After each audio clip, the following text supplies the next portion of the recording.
Gate ready with me for a movie date. তো প্রথমেই আমি শপারেলের এই কনসিলার প্যালেটটা দিয়ে আমার আন্ডার আই এরিয়া আর স্পটসগুলোকে কারেক্ট করে নেবো। এটা খুবই ক্রিমি একটা প্যালেট, যাদের ড্রাই স্কিন আছে তাদের জন্য কিন্তু এটা বেস্ট। তোমাদের জন্য খুঁজে খুঁজে ডালবার একটা ডিউব বের করে ফেলেছে, তাও আন্ডার ₹629, লাগলে ঝটপট কমেন্ট করে দিও। দেন আমার অল টাইম ফেভারিট সুইস বিউটির এই গ্লো প্রাইমারটা ইউজ করে নেবো, যেটা ইনস্ট্যান্ট গ্লো দেয়। তারপর এই দুটো ফাউন্ডেশনের সাথে এক ড্রপ মেকআপ মিক্সার দিয়ে খুব ভালো করে ফাউন্ডেশনটাকে মুখের সাথে ব্লেন্ড করে নেবো। তারপর আমি মার্সের এই ব্লাশটাকে ব্যাক অফ দ্য হ্যান্ডে ওয়ার্ম আপ করে মুখে ভালো করে অ্যাপ্লাই করে নেব।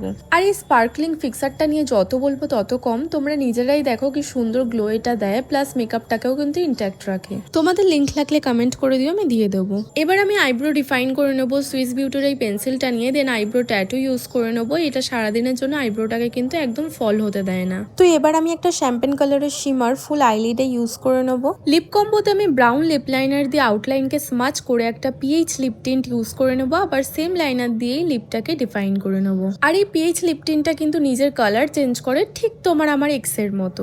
আর এই ভিডিও বানানোর চক্করে আমার যে কি লেট হয়ে গেছিল কি বলবো। তো লাস্টে যা হোক করে আমি জাস্ট একটা মাস্কারা ইউজ করে নিয়েছিলাম সুইস বিউটিটা। আর অলরেডি আমি কার্ল আগে থেকেই করে রেখেছিলাম, যেটা আমার টাইমটাকে অনেকটা সেভ করেছিল।